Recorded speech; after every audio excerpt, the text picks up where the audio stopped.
We're good. Okay, once again, my name is Charles Ice. If you hadn't heard enough of me, I'm back. Okay, my talk is dealing with one agency's perspective on how to handle this issue. A lot of us who've been around for quite a while, I recognize quite a few of you, we've been struggling with this issue on our own, frankly. There's not guidance out there from the higher ups, so we kind of came up with our own process.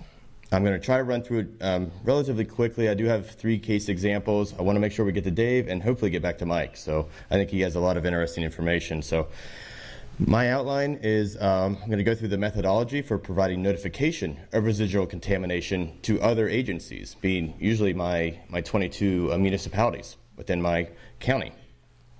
The second part will be, well, you get a response back from that city. What are you going to do? What's your response to potentially encountering residual contamination? And finally, I have 3 site-specific examples. First, I'm going to go through the notification of residual contamination. We basically have 4 what we think of them as layers and I'm going to go into more detail on each of these, but the first is essentially we send out a quarterly letter with a list of all the sites to each of our municipalities, and also to our county building and planning department for the unincorporated areas. We do this on a quarterly basis. We send it to whoever they tell us really who to send it to, whether that's building, planning, redevelopment, if they still exist. The second part is site-specific letters, which we call building department notification letters, are sent at the time of a case closure for a site. And I'll get into more detail on that. A third layer are actual commercial deed restrictions. And finally, and kind of the newer ones, newer part of this is essentially GeoTracker and EnviroStore. So again, going back to the quarterly letter and list, like I said, we send a list to all the building and planning and redevelopment agencies within our geographic jurisdiction as part of our public participation program. You got to remember, what about more than 13 years ago, GeoTracker didn't exist, and it didn't really exist in its form until about the current form until 2005. So this was initially our public participation plan all the way back in about 2000. We would send this list out. The list only includes county lead sites. We couldn't keep track of all the DTSC and the regional board sites, on our own database. So the list only includes our own county lead sites. We also we regularly contact all of the building, planning, and redevelopment agencies to make sure we get their correct contact information. Most of you who work in government, turnover happens quick at your own agency. Imagine how often it happens at 22 other agencies that you're trying to deal with. It's always a new contact person. And every time we contact a new person in particular, we offer to host or attend a meeting with them to explain the list, among other contamination issues. We are rarely taken up on that, but we do offer it. The list also is publicly posted in the county courthouse, again, part of our public participation plan. It's posted. This is, again, before GeoTracker. And in the letter, I also ask each of the 22 municipalities to post it in a public location, whether that's the fire department, the police department, the city courthouse, city hall, whatever it is. Okay, so that was our very first generic shot at notifying everybody about these issues, about any site that has ever had contamination.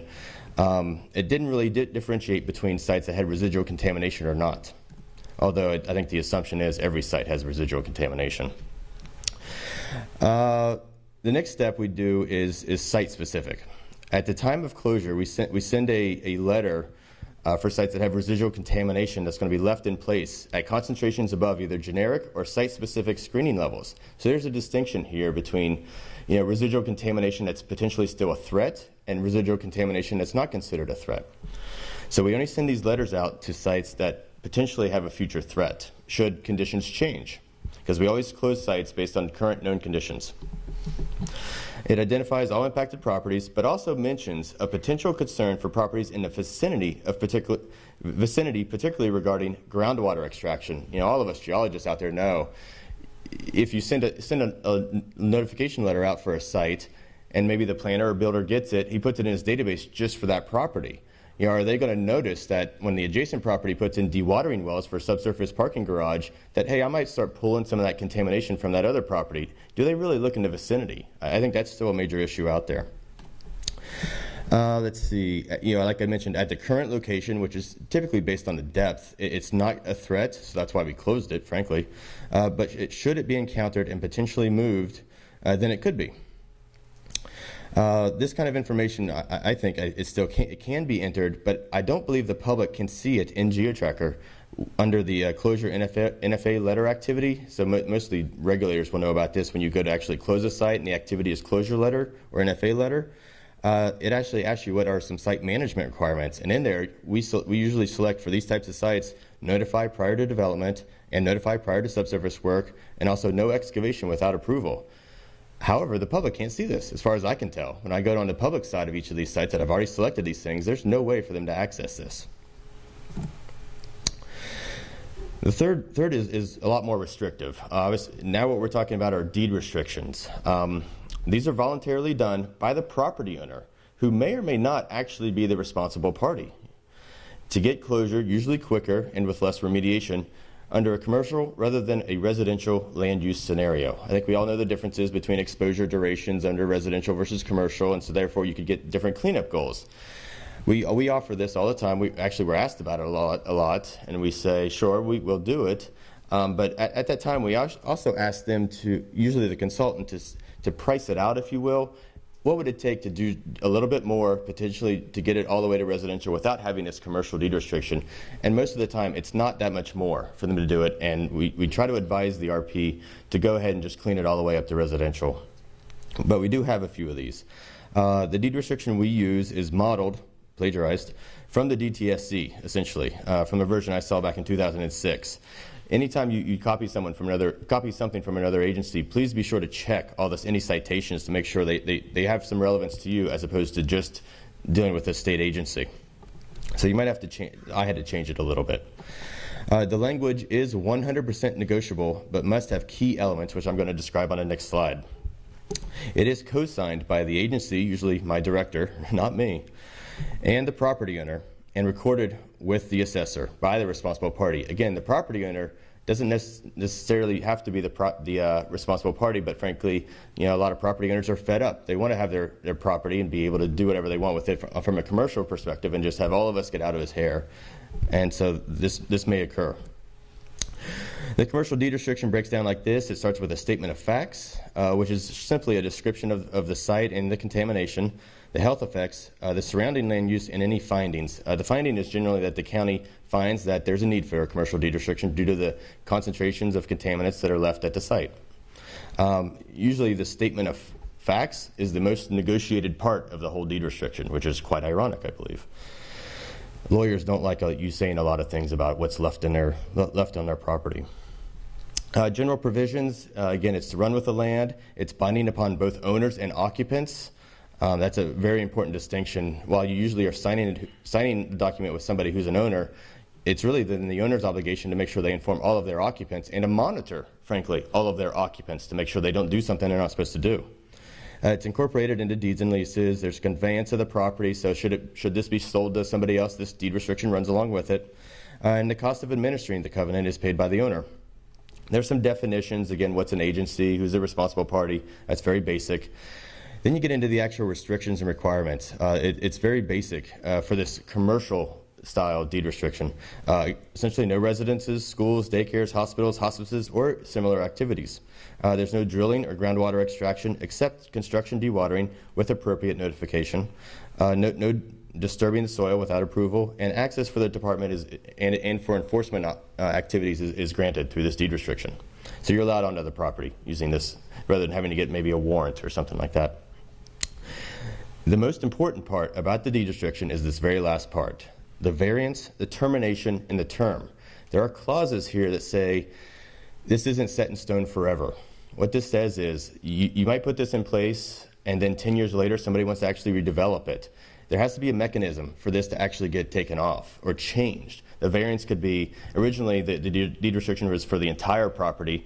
10 years later they may come back and do a more site-specific assessment and find out that the area is only a 50 by 100 foot square area that you need to actually restrict. The rest of it's okay. And things can change over time through natural attenuation and various other processes. Termination, they could find out that the contamination that was there is no longer there, and we can simply remove it. And the term, frankly, is forever until things are need to be changed or are asked to be changed. Okay. The fourth option is essentially GeoTracker and EnviroStore. As any of you know who knew about the Cortese list, this is what it is now. It is GeoTracker and EnviroStore now. There is no separate list maintained by the state anymore. GeoTracker is maintained by the State Water Resources Control Board. It started in September of 2001. That's a long time ago.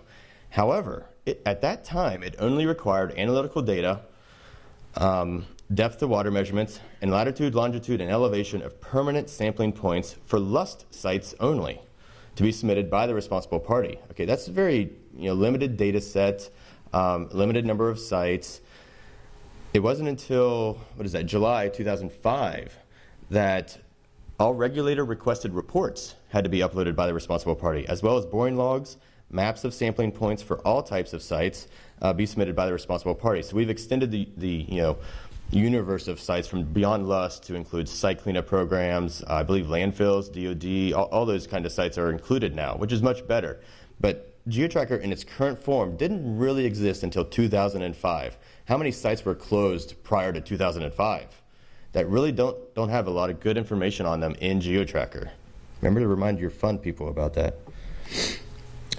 And then in January 2008, regulators finally were requested to be submitted by the regulatory agency. Frankly, we weren't required to do anything except actually open a site in GeoTracker, and then all the responsibility was on the responsible party to put any information into it. EnviroStore, I don't deal with that a lot, but it's maintained by the Department of Toxic Substances Control. It's kind of a mirror image, my understanding is, of GeoTracker, again, maintained by DTSC. Okay, second part of my talk, I want to make sure I'm on time too, is what do you do now that you've put out all this notification, all these feelers out there? Now, oh my gosh, something actually comes back. What are you going to do now? So a typical example, you're notified by either an agency official, that'd be a permitter, a planner, a building official, something like that, or the project proponent representatives, usually consultants, of potential development or other work on a site. At that point, what we do is we ask for the plans and ask for the plans, particularly in terms of the site grading activity or any subsurface work, and we compare them to the known historical location of residual contamination to the area, including depths of the proposed activity. If those two things match up, so essentially there is the potential that they are going to come in contact with the contamination at the known locations that we knew about when we closed the site, we ask that agency that will be issuing the permit for the project, usually a development permit, a building permit, something like that, to add as a condition that a soil and groundwater management plan be submitted to and accepted by environmental health. This usually ends up being, you see this a lot in CEQA documents as a mitigation measures. Planners love this. They love it when somebody else is going to take care of this little problem, okay? So I've never had an agency balk at this. When I've asked them to do it, they are more than happy. If the type of development is actually potentially going to increase the risk at the site, you can also, well, we ask for site-specific risk assessments if conditions warrant, such as grading or construction causes residual contamination to be closer to the surface, or a building is going to be closer. In essence, you've decreased your attenuation zone. So we may ask, all right, we closed the site based on knowing we had 15 feet separation distance. That was good for vapor intrusion, but now you're going to do some subsurface work, and maybe there's going to be offices down there or something, I don't know. But you've decreased it down to 5 feet. Well, that's a whole new ballgame. You got to go back and reevaluate the whole situation. A big point of this is the proponent pays for all oversight costs. So kind of like when we talked about the voluntary cleanup programs, you don't issue your letter until you've been paid. Same thing here. You don't release them to that permitting agency saying everything's good until you get paid. What is the soil and groundwater management plan? It's a very generic plan. It's unbelievable how many meetings I have to be in to explain what this plan is. But the plan describes how waste will be identified, segregated from clean soil and water, handled and stored, characterized, and eventually disposed of, potentially even reused on site. It's very generic. It usually comes in play when you're dealing with subsurface garages, basements, large piers, elevators, and even wine cellars. Let me ask you this. What kind of communities are going to have wine cellars? Right? Very affluent. Which ones were the ones that also had home heating oil tanks? Very affluent ones. So we run across that more often than you'd believe. Dewatering, even if only temporary, this is a huge issue. Various lobby groups essentially got dewatering wells exempt from any permitting throughout the state of California. So this goes back to my original loophole that I pointed out, that you send a letter out flagging a specific property. Well, what about if the neighboring property starts dewatering and they start sucking their water in? I had an issue like this in one of my cities where they said, well, we'll just test it. Well, we'll start dewatering, we'll test it, and if the first water comes out clean, we're fine. And I'm like, no, that's actually not going to work. There's some basic laws of physics involved here, but yeah, I guarantee you your first sample is going to be clean. It's going to be the second and third day of dewatering you're actually going to start seeing some stuff. So I made sure the POTW was well aware of those issues. But that's still a huge loophole, dewatering wells and neighboring properties. Okay, I'm going to go into real quick, hopefully, right? My 3 examples. This is the most common example, I'm going to say, of what has happened and, frankly, what's going to be happening to all of us. How many people have been told by various responsible parties or consultants or even said that this site is industrial, it's always been industrial, it's always going to stay industrial? All right, we've all heard this, right? And we believe it. We think it's going to happen. I truly believe it. However, most of the lead agencies are also not the zoning agencies. We have actually no control over zoning. Zoning can change overnight, and that's exactly what happened here. I'm in the city of Menlo Park.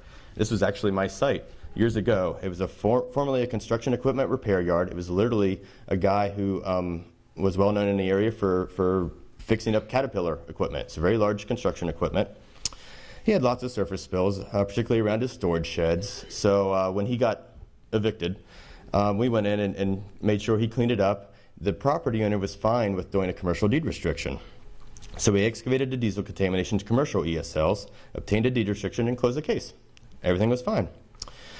So about a year ago, and that was roughly 2005, I'm going to say we closed the case. About a year ago, the city of Menlo Park got sued for not having enough housing by a housing advocacy group. And they lost. They lost that lawsuit. Pretty much overnight, they were told they needed to designate 1,200 more units in their city plan. So they went around and they designated several industrial areas for immediate conversion to residential. This is going to happen more often, frankly. So a new owner, a developer, is now trying to, I just got a call last month on this, a new owner is now trying to remove the deed restriction. So that's why it's very important that you have that variance termination clause at the end of your commercial deed restriction. There has to be a way to get this thing off. You don't want it to be there forever. And frankly, things can change over time. I just had a meeting with these people and explained they basically have 2 options. They can use the old data to develop a remediation plan and clean it up to residential ESLs. Okay, so that's no money on current characterization. It's just go in, dig and haul, do some confirmation samples. That's probably very quick, but it might be more expensive than what they really need to do. The other option is they can go in and recharacterize the contaminants to see if either a small area still needs to be remediated or if even the deed restriction is even needed anymore. Natural attenuation could have taken care of this problem over the last 5 years. I don't know. But based on the data I have currently, which is 5 years old, there's still a problem. They essentially need to prove to me whether or not there's still a problem and if it needs to be addressed. So they're weighing their options right now. Okay. My second example, it's an Olympian gas station. Olympian was a smaller, kind of a minor oil, I'd call them, in the state of California, mostly in the Bay Area. In 1996, this particular site, Daly City, was going to be completely demolished and rebuilt. So before they did that, they advanced some borings and they discovered contamination. So we opened the site. About a year later, they were already going to take the tanks out. So we said, well, we can probably wait, let you do that, and we can see what we got when you have an open hole. So the USTs were removed with some additional over-excavation. They did the Coupa confirmation samples to show only minor amount of contamination was left. And based on that, we closed the case roughly in 2000 with a building department letter. Okay, so that's that site-specific letter we sent to the municipality saying, hey, flag this property should somebody ever send in a permit application. I know you can't see this very well, but what this is, it's that city. This is like the holy grail. They did it. Okay, you sent them a letter. You said flag this site. They created their own form. We didn't even talk to them about this. They created their own form. It's a lot of blanks, but basically what it says is somebody has applied for a permit to put a canopy, what activity is going on at this address, and then they gave us 4 options. Basically, proceed with the work. We don't want any more involvement with this. The second one's proceed with the work. However, have them go ahead and submit some plans to us. We want to look at them. The third one is stop right now. We want to see the plans. And the third one is stop. We don't ever want to have anything happen. Now, we didn't tell them, again, to come up with these options for us, but they did it. So this is a case where our own little local agency came up with our own policies. We did this, and it worked. It was great. We selected the second option, said, please proceed. You're just putting in canopies, very minor subsurface work, probably the footings. You're not going to hit the groundwater or the tanks were the problem. This is really no problem, but we did ask to see the plans. So that was 2001, roughly a year after we had closed the case. Well, there's more to the story.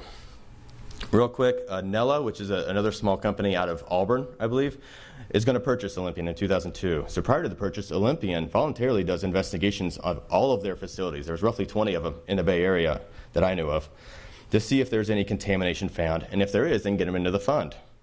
I have never seen a responsible party so happy to find contamination. He was ecstatic. I opened 5 sites right off of this work, and he was happy. He said, thank God we got this into the fund. And this is before the days of people worrying about the fund collapsing and running out of money. This was an issue about, they were the owners, operators of the tanks, and also the property owners at that time. It's a lot easier to get into the fund if you are any one of those responsible party categories. So they were really happy that they got in. And I think they're always Bs anyway, so they usually got all their money. So they found MTBE associated with the new tanks, and therefore we opened the site in 2000, and they put in 5 wells, and we could only find contamination in 1. Now I know you can't see the nomenclature or the well designations, but I'll outline a few key things. Here's the old tanks in dotted. All right, the property, it's a postage stamp. Okay, the current tanks are down here. Former dispenser islands right here. Current dispenser islands right here. Okay, they put in 5 wells. I believe 1, 2, 3, 4, and 5. So they did the 4-corner approach. Basically, it's a small site. This is where they could find room. Basically, put in 5 wells. Only one, MW1 was the only one with contamination. During the borings work, it was MTBE down here that we opened the case for. So we're like, what is going on? Oh, there were some old tanks here. Oh. They then, and I should also mention, so you got a sidewalk here, but collared lines, you know what that means. Utilities are everywhere. This is a 5-lane highway right here. The heavy black line is a retaining wall, and right beside it is BART, which is our local train system. That's down about 30 to 40 feet below elevation of the street. Okay, and then the other side of BART, Interstate 280. Other side of that, Lake Merced Country Club, with their own irrigation wells. Okay, so they put in 6. They put it on a neighboring property right up here, which happens to be a veterinary hospital. Okay, so again, one's our only one contaminated, not our original MTB. We're only getting very minor amounts we're finding in our wells. We put in MW6. We find 0.85 feet of free product in 2006. Okay, remember, we opened the site originally in 1996. So at this point, I go to my supervisor and say, you remember that case you closed in 2000? I just found a foot of product. So we reopened the site. So now I got 2 sites on this site. 2 cases on this site. Currently, I have 6 DPE wells. Pretty much pick a fence. I have them listed 6, 16, I believe 17, 19, 20, and then 22. Got those in finally in 2011. As of the last reported quarterly, which was October 2012, they've taken out 155,000 gallons have been extracted, and over 12,000 pounds of TPH has been removed. So I bring this up to my supervisor during performance evaluations all the time. But the point is, the notification worked. We were told about future activity at the site. My last one, I hope I'm not running too much on time here. Okay, we're good. Safeway remodel. Again, all of these, this example just happened last year. Safeway is directly adjacent but cross-gradient to a recently closed Chevron case. That was one of my cases. And directly down-gradient from an open dry cleaner site, which is a regional board site. Based on the building department letter that I issued for my Chevron site, which we knew we left some stuff there, I did get contacted by the contracted planner during the CEQA process. Okay. I didn't have any concerns, frankly, about my petroleum, but I made sure they were well aware of the PCE plume that was heading right for that Safeway. PCE plume was found to have no vapor intrusion impacts on Safeway. This was all done by the oversight of the regional board, so I wasn't really involved. I was glad it worked and glad it happened. Subsurface construction, I asked for the plans. They were not going to encounter groundwater, so I didn't even ask for a soil and groundwater management plan. A few months later, I received a call from an elevator contractor regarding potentially encountering contaminated groundwater during construction of the elevator. I'm like, I looked at those plans. You're 10 feet away from groundwater. Apparently, a change in the construction of the elevator had occurred after the original plans had been submitted. This is another huge issue. Safeway says it was a coordination issue between the structural engineer and the architect. I don't know. I still don't know what that means, frankly. The moral of the story, make sure you are dealing with the final versions of the plans. I've also talked to the city. Hey, how did this change order, if you will, occur? Did you not go back and look at your mitigation measures listed in your neg deck? There's a lot of issues here. So we're working a lot more closely with that city now. Okay? And I believe that's it for my talk.